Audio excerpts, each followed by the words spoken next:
What would you do if the eviction notice in your hand led you to two abandoned little girls who knew your name?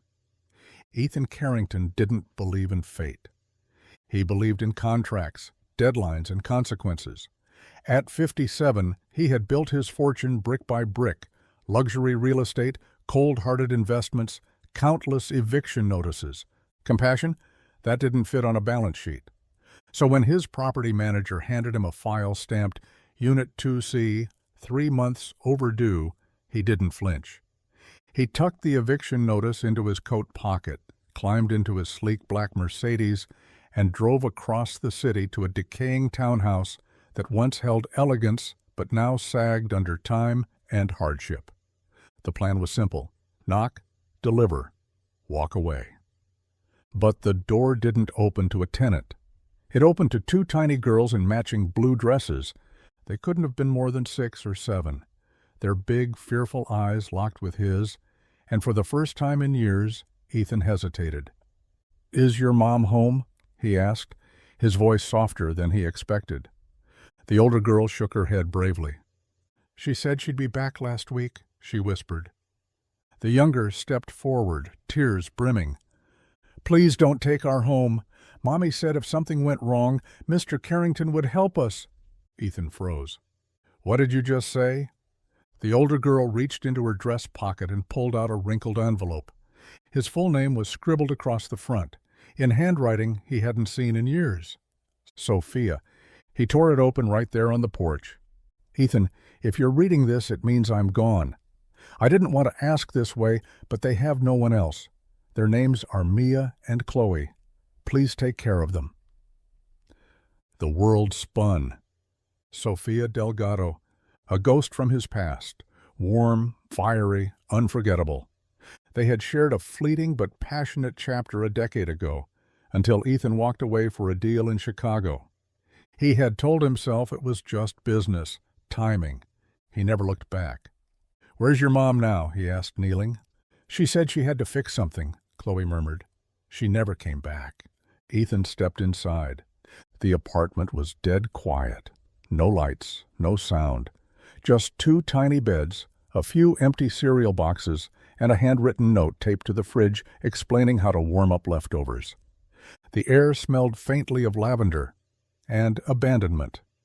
He looked at the eviction notice in his coat pocket.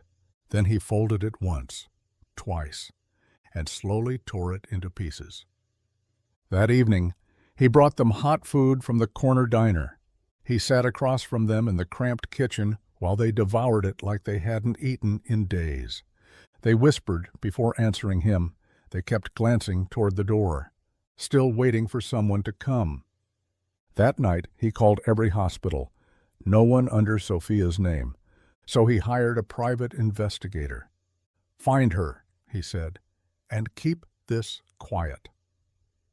Ethan didn't sleep. Instead, he sat in his penthouse, flipping through an old storage box until he found it. A photo. Him and Sophia, laughing outside a rundown coffee shop, her hand on his chest, his arm around her waist. Had she meant to tell him she was pregnant? Were the girls his? He stopped himself. Did it matter? The next morning he returned to the townhouse. The girls were still there. "Are you taking us away now?" Mia asked. Ethan knelt beside her. "No," he whispered. "I'm taking you somewhere safe." He picked up the phone.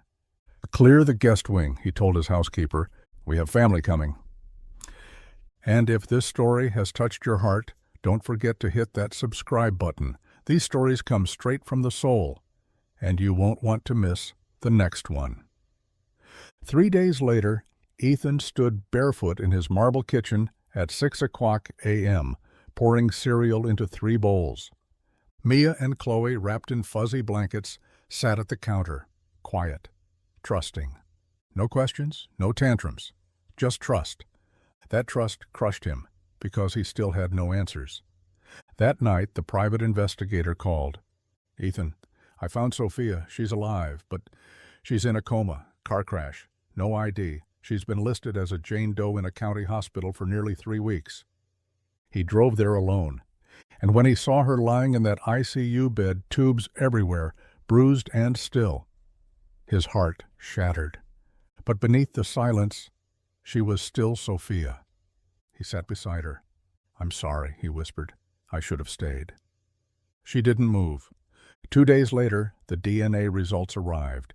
He stared at the envelope for nearly 10 minutes. Finally, he opened it. Biological father. Not a match. They weren't his, not by blood. For a moment, his knees buckled.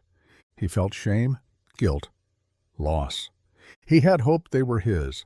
But then he remembered Mia's tiny fingers wrapped around his, Chloe's quiet plea, "Please don't take our home."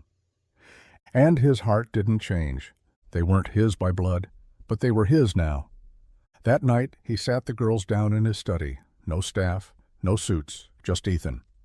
"There's something I have to tell you," he said, kneeling.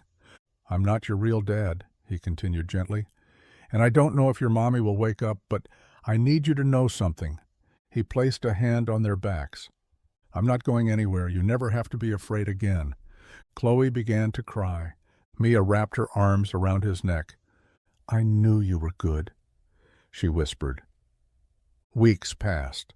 Sophia slowly awoke, her memory fragile, but her spirit returning.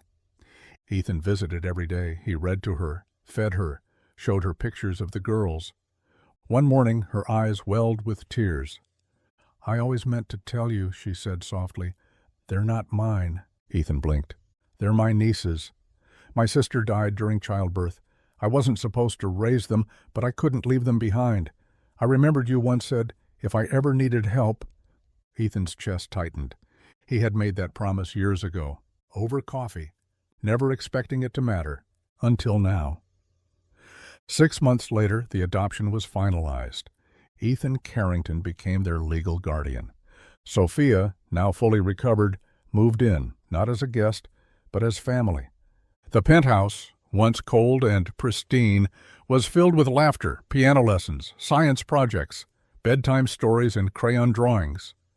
Ethan didn't wear suits every day anymore. Sometimes he left his phone behind. He made pancakes. He combed doll hair. He learned to braid. He no longer cared what the board thought. Because the man who came to evict 2 orphans found the one thing he never knew he needed, a home. Ethan arrived with a notice in his hand and a plan in his mind, but left with 2 little girls in his heart and a promise that would change everything. Blood doesn't always make a family. Actions do, presence does. Love, given freely and without condition, does. In the most unexpected moments, the deepest bonds can be born from pain, responsibility, and redemption. Because a true home isn't a property.